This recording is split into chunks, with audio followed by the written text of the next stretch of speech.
নমস্কার বন্ধুরা। আজকের গল্পটা এমন একটা জমকালো গল্প যা শুনলে তোমাদের রক্ত গরম হয়ে উঠবে। আমার বয়স ৩১ বছর, কিন্তু আমার শরীর দেখলে মনে হয় পুরো দস্তুর যুবতী মেয়ের মতো। আমার বিয়ে হয়েছে মাত্র ৯ মাস আগে। আমার উচ্চতাটা ৫ ফুটেরও বেশি, আর আমার শরীরের গড়নও বেশ আকর্ষণীয়। কিন্তু এখন মনে হচ্ছে এই সৌন্দর্য আর কোনো কাজে আসছে না, কারণ আমার স্বামীর চাকরি অন্য রাজ্যে বেসরকারি কোম্পানিতে। তাই বিয়ের পর একেবারে তিনি এখনো বাড়ি ফেরেননি।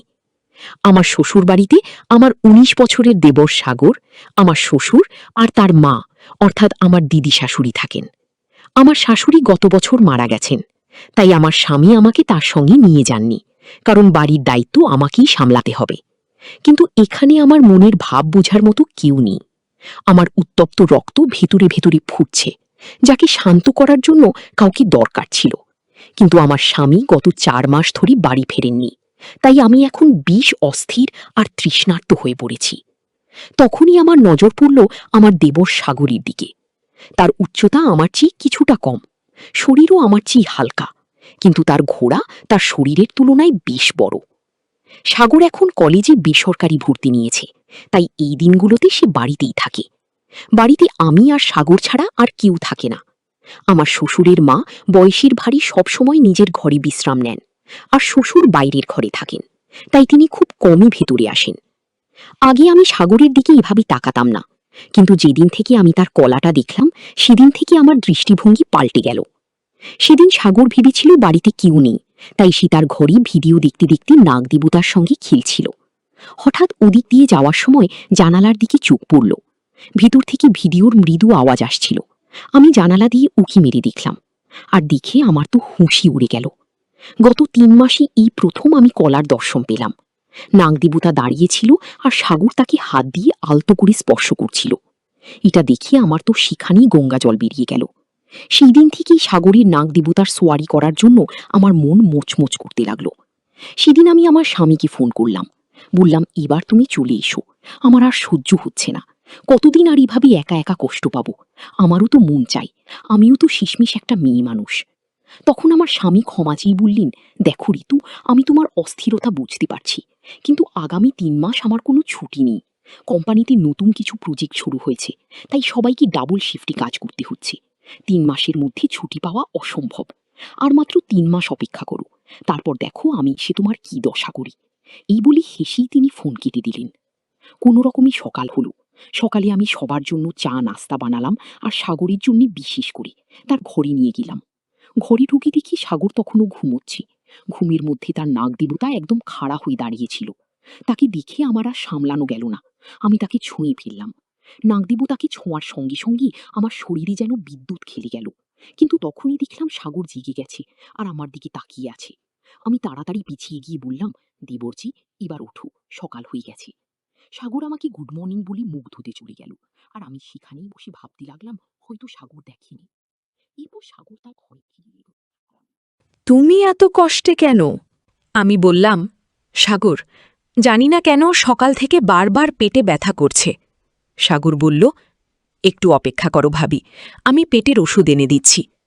আমি ইচ্ছে করেই পেটে ব্যথার অজুহাত দিয়েছিলাম, যাতে সাগরকে কাছে টানতে পারি। তখন আমি তাকে থামিয়ে বললাম, সাগর, পেটের ওষুধ তো আমি আগেই খেয়েছি, তুমি বরং একটু আমার পেটটা টিপে দাও না। সাগর প্রথমে একটু ইতস্তাত করল, কিন্তু আমার কষ্ট দেখে বিছানায় বসে পেট টিপতে শুরু করল। সেই মুহূর্তে আমার খুব ভালো লাগছিল। সাগরের চোখও এদিক ওদিক ঘুরছিল। হঠাৎ শ্বশুরের আসার শব্দ পেলাম। আমি সাগরকে বললাম, ঠিক আছে সাগর, আমি রান্না করতে যাই, আজ তোমার বাবার বাজারে যাওয়ার কথা। এরপর আমি রান্নাঘরে গিয়ে খাবার তৈরি করলাম। শ্বশুর আর দিদি শাশুড়ির জন্য খাবার পরিবেশন করলাম। রান্নাঘরে সাগরের জন্য রুটি বানাচ্ছিলাম। তখন সাগর পেছন থেকে রান্নাঘরে এলো। আমি তাকে দেখে আগে থেকে আমার শাড়ির আঁচল ফেলে দিয়েছিলাম। সাগর আমাকে দেখে থমকে গেল, কারণ আমি তখন ঘামে ভিজে একাকার। আমি দেখানোর ভান করে নিচু হয়ে আঁচলটা আস্তে আস্তে তুললাম, আর সাগরকে যেন স্বর্গের দর্শন করিয়ে দিলাম। তখন সাগর বলল, ভাবি, তুমি বলো, আমি তোমাকে পাখা দিয়ে হাওয়া করিয়ে দিই। আমি তার হাত টেনে বললাম, তোমার ভাবি এত কষ্টে আছে, আর তুমি এখনো কথার কথা বলছো। এরপর সাগর আমার পাশে বসে পাখা দিয়ে হাওয়া করতে লাগল। ততক্ষণে শ্বশুর বাজারে চলে গেছেন। আমি দাঁড়িয়ে দাঁড়িয়ে রুটি বানাচ্ছিলাম। ইচ্ছে করে আবার আমার শাড়ির আঁচল ফেলে দিলাম। সাগরকে বললাম, আজ আমার শাড়ির পিন পেলাম না, তাই বারবার পড়ে যাচ্ছে। সাগর একটু ঠিক করে দে। সাগর বলল, না ভাবি, আমি পারবো না, তুমি নিজেই করে নাও। আমি বললাম, সাগর, আমার হাতে আটা লেগে আছে তাই বলছি, নইলে আমি নিজেই ঠিক করে নিতাম পাগল। এরপর সাগর আঁচল ঠিক করতে লাগলো। আঁচল ঠিক করার সময় সে চোখ তুলে তাকায়নি। সাগর খুবই ভদ্র ছেলে, তাই কখনো আমার মনে হতো হয়তো আমি তার সঙ্গে ভুল করছি, কিন্তু আমার ভেতরের আবেগ এত তীব্র ছিল যে সঠিক ভুল কিছুই বুঝতে পারছিলাম না। আজ শ্বশুর বাজারে গেছেন, আর দুপুরে দিদি শাশুড়ি ওষুধ খেয়ে ঘুমিয়ে পড়েন, তাই বাড়িতে আমি আর সাগর ছাড়া কেউ ছিল না। আমি মনে মনে ঠিক করেছিলাম আজ আমি সাগরের নাগদেবতার দর্শন করেই ছাড়ব, কিন্তু সাগর তখনও আমাকে সেরকম চোখে দেখছিল না। সারাদিন আমি সাগরের আশেপাশে ঘুরঘুর করলাম, তাকে ফাঁসানোর চেষ্টা করলাম, কিন্তু সাগরের মন শুধু উপনীচ হয়ে থাকল। আমার সঙ্গে এমন কথা বলতেও সে লজ্জা পাচ্ছিল। সন্ধ্যায় আমরা দুজনে বসে খাচ্ছিলাম, তখন সাগর অবশেষে বলেই ফেলল, ভাবি, মনে হচ্ছে আজকাল তোমার শরীরটা খুব একটা ভালো নেই।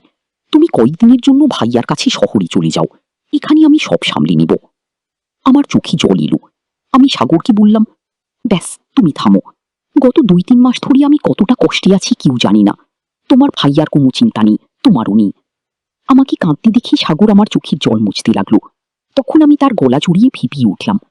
আমি কি যে বলে ফেললাম নিজেই জানি না। সাগরকে বললাম, দেবরজি, তোমাকে দেখলে মনে হয় তুমি তোমার ভাইয়ার মতোই, তাই মাঝে মাঝে আমি তোমার আশেপাশে বেশি ঘুরে বেড়াই, প্লিজ এটা খারাপ ভেবো না। সাগর বলল, না ভাবি, তোমার কথাই আমি কেন খারাপ ভাববো। তোমার মতো ভাবি তো ভাগ্যবানদেরই জোটে। আমি তার হাত ধরে স্পর্শ করতে করতে বললাম, দেবুরজি, তুমি আমার থেকে এত দূরে দূরে কেন থাকো? আমি কি তোমার ভালো লাগে না? না, নাকি আমি তোমার গার্লফ্রেন্ডের মতো সুন্দর না?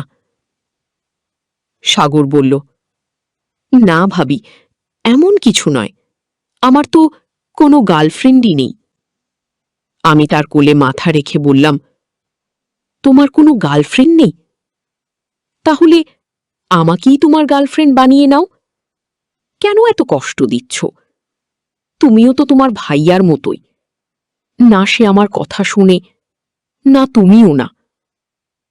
সাগর বলল, কিন্তু ভাবি, তুমি তো আমার ভাবি, ভাবির সঙ্গে এমন কিছু করা তো ভুল। তো বন্ধুরা, আজকের গল্পটি তোমাদের কাছে কেমন লাগলো কমেন্ট করে আমাকে জানিয়ে দিও। আরেকটি কথা, তোমাদের যদি এইরকম কোনো ঘটনা থাকে আমাদের সাথে শেয়ার করতে পারো, আমি নাম গোপন রেখে ভিডিও পাবলিশ করব। আর সেটা যদি না চাও, কি কার সাথে করছো সেটা কমেন্ট করে জানিয়ে দিও। আর আমার চ্যানেলের অন্যান্য গল্পগুলি শুনে এসো। আর অবশ্যই অবশ্যই ভিডিওতে একটি লাইক দিয়ে চ্যানেলটি সাবস্ক্রাইব করে দিও প্লিজ। তোমরা সবাই অনেক অনেক ভালো থেকো। আর নিয়মিত আমার গল্পগুলো শুনবে, কিন্তু আমি নিয়মিত তোমাদের জন্য মজার মজার গল্প নিয়ে আসবো।